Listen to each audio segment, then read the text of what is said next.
श्रोता प्रेमियों, मैं राम सागर शास्त्री आप लोगों के समक्ष रखने जा रहा हूं एक प्रसंग, शिवलिंग का पतन।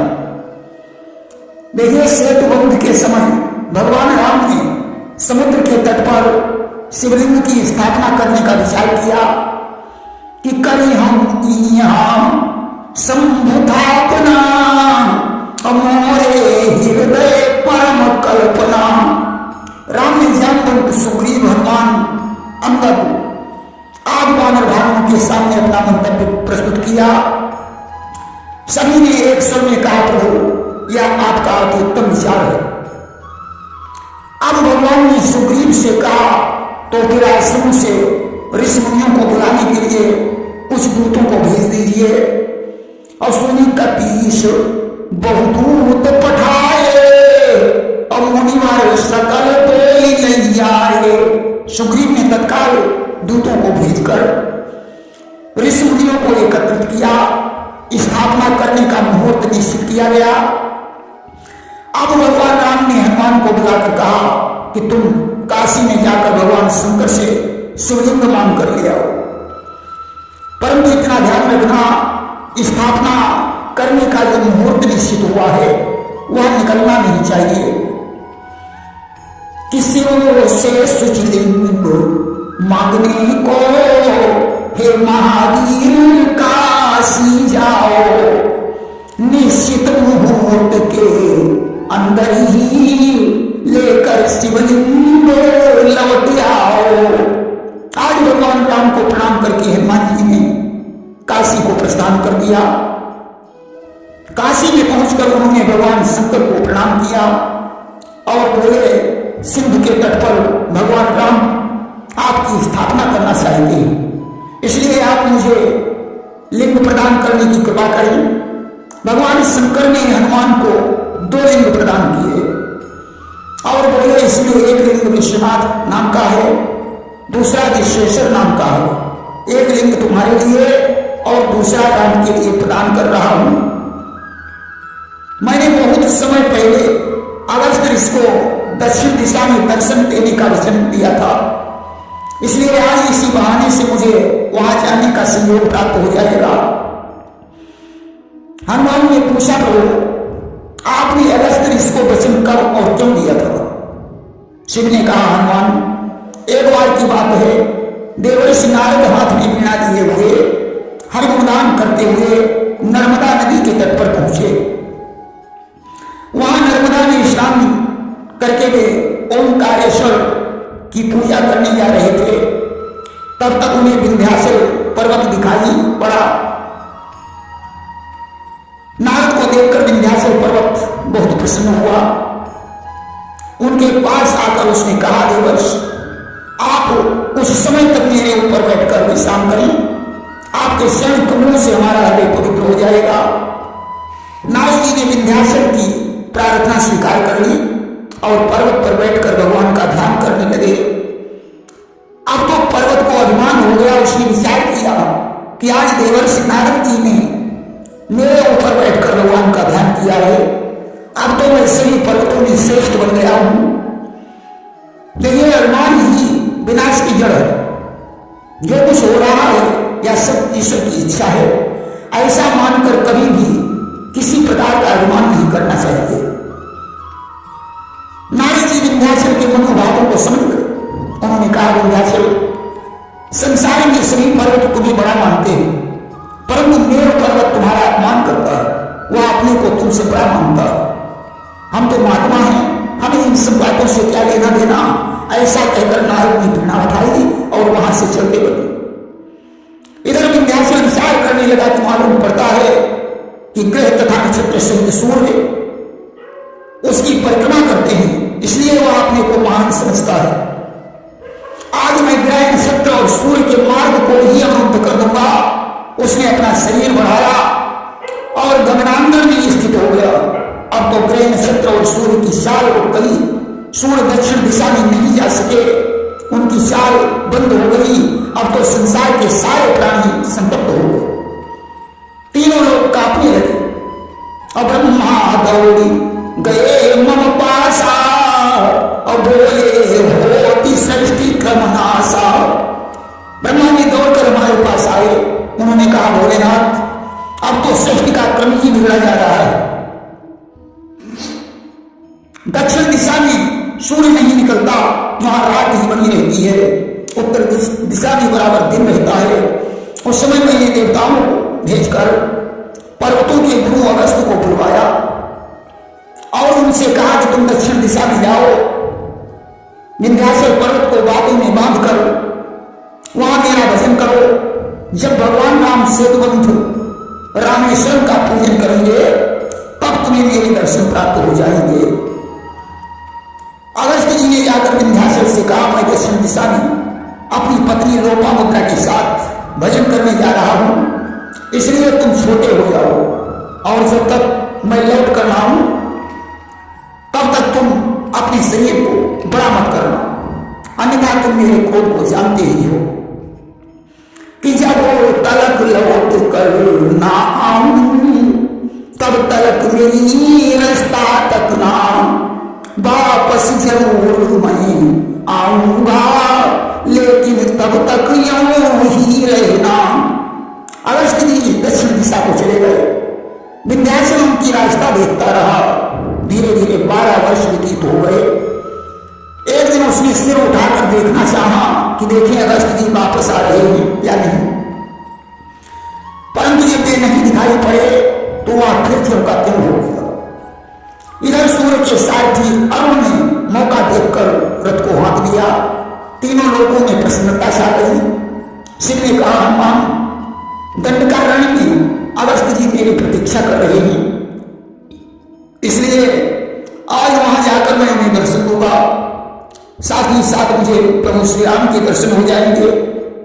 अब तुम भी भगवान राम के पास प्रस्थान करो। हनुमान जी शिवलिंगों को लेकर चल पड़े।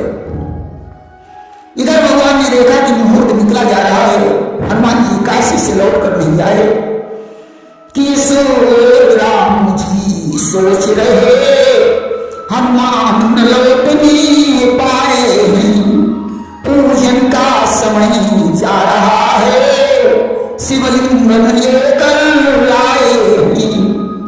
भगवान राम ने सुग्रीव आदि से पूछा आप क्या करना चाहिए। सभी ने कहा प्रभु बालू का शिवलिंग बनाकर स्थापित कर दिया जाए। आज भगवान ने बालू का शिवलिंग स्थापित कर दिया। ऋषि मुनियों ने उसका पूजन करवाया। भगवान ने आज कौस्तुभ मणि का ध्यान किया। मणि ने उन्हें धन वस्त्र आभूषण अश्वधीन और व्यंजन प्रदान किए, जिससे उन्होंने ऋषि मुनियों का स्वागत सत्कार किया, दान दक्षिणा प्रदान किया। सारे ऋषिवृंद भगवान को आशीर्वाद देकर अपने अपने आश्रमों को जाने लगे। रास्ते में उनकी भेंट हनुमान जी से हो गई। हनुमान ने पूछा ऋषियों वापस क्यों जा रहे हो। ऋषियों ने कहा सेतुबंध की पूजा संपन्न हो चुकी है। हनुमान जी बोले वो कैसे। ऋषियों ने कहा भगवान ने वहां बालू का शिवलिंग स्थापित कर दिया है। अब तो हनुमान जी को बहुत क्रोध आया। राम के पास पहुंचकर उन्होंने कहा प्रभु जब बालू का ही शिवलिंग स्थापित करना था तो मुझे काशी में क्यों भेजा। अब ये शिवलिंग मैं तुम्हारे लिए लाया हूं उसका क्या होगा। भगवान ने कहा ऐसा करो हनुमान, ये बालू वाला शिवलिंग पूंछ से लपेट कर उखाड़ डालो और काशी वाला शिवलिंग वहां स्थापित कर दो। हनुमान जी को अपने बल पर अभिमान था। उन्होंने रामेश्वरम शिवलिंग से को पूंछ में लपेटा और जैसे ही कसकर झटका मारा पूंछ बीच से टूट गई। कि पूंछ का लपेटा मारा है लेकिन किस्मत ही फूट गई। हनुमत ने जब झटका मारा तो पूंछ बीच से टूट गई। अब तो पूंछ से रक्त बहने लगा। हनुमान जी बेहोश होकर गिर पड़े। थोड़ी देर में होश आया तो भगवान से क्षमा मांगने लगे प्रभु मेरे अपराध को क्षमा करना, मुझसे बहुत बड़ा अपराध हुआ है, मुझे अभिमान में आकर शिवलिंग को उखाड़ना नहीं चाहिए था। भगवान ने कहा हनुमान अब तुम रामेश्वरम के उत्तर में विश्वनाथ को स्थापित कर दो। हनुमान ने उत्तर में विश्वनाथ शिवलिंग को स्थापित कर दिया। जो हनुमान के लिए ही शिवलिंग था। राम ने वरदान दिया कि इस शिवलिंग की जो सबसे पहले पूजा करेगा उसे मेरा सानिध्य प्राप्त होगा। राम ने कहा हनुमान अब विश्वेश्वर शिवलिंग विश्वनाथ के देवालय में ऐसा ही पड़ा रहने दो, अभी इसकी पूजा नहीं होगी, चिरकाल के पश्चात मैं इसकी स्थापना करवाऊंगा। इस स्थान पर तुम्हारी पूछ टूटी है, इसलिए अपने गर्भ का स्मरण करते हुए तुम भी यही स्थित रहोगे। तब हनुमान जी ने अपनी अंश से अपनी मूर्ति की स्थापना की, जो मूर्ति श्वेत माधव के नाम से जानी जाती है। लक्ष्मण ने वहां उत्तम तीर्थ की स्थापना की। इसके बाद भगवान ने हनुमान जी की पूंछ का स्पर्श किया, उनकी पूंछ जुड़ गई। आज भी रामेश्वरम का मस्तक दबा हुआ दिखाई पड़ता है, क्योंकि हनुमान जी ने उसमें पूंछ का लपेटा मारा था। इसके बाद बालका लिंग से भगवान शंकर जी प्रकट हो गए। उन्होंने 12 ज्योतिर्लिंगों का वर्णन करते हुए राम से कहा कि एक बार मैं ब्राह्मण का वेश धारण करके भिक्षाटन करने के लिए निकला। संयोगवश मैं ऋषियों के आश्रम में पहुंच गया कि एक दिवस विप्र का वेश धारण करने मैं भिक्षाटन पहुंचा। संयोग दिवस फिर फिरते ऋषि मुनियों के आश्रम पहुंचा। अब तो ऋषि मुनियों की पत्नियां मुझे देखकर मोहित हो गई, वे मेरे पीछे पीछे चलने लगी। सारे मुनिगण उन्हें रोकते रहे, परंतु उन्होंने किसी की बात नहीं सुनी। ऋषि वालाएं मोहित होकर मेरे पीछे सब दौड़ पड़ी। ऋषि वृंद उन्हें रोकते रहे, वे मर्यादा को तोड़ चली। अब तो यह देखकर ऋषियों को मेरे ऊपर क्रोध आ गया और उन्होंने मुझे श्राप दे दिया कि जा दुष्ट ब्राह्मण, तेरा लिंग कटकर जमीन पर गिर जाए। अब तो ऐसा ही हुआ, ऋषियों के श्राप से मेरा लिंग गिर गया और मैं वहां से अंतर्ध्यान हो गया। भयो विकराल गगन क्षूमि भेदे पाताला। इधर जो लिंग बढ़ते बढ़ते आकाश में लग गया, जिसका शोर ढूंढना मुश्किल था। ब्रह्मा जी ने हजारों वर्षों तक उसका शोर ढूंढा। जब शोर नहीं मिला तो मेरे पास आए कि लिंग देखी ब्रह्मा घबराए और तत्क्षण पास हमारे आए। उन्होंने कहा शिव शंभो, अब तो आकाश में प्रलय होगा, ये क्या है जो आकाश में व्याप्त हो रहा।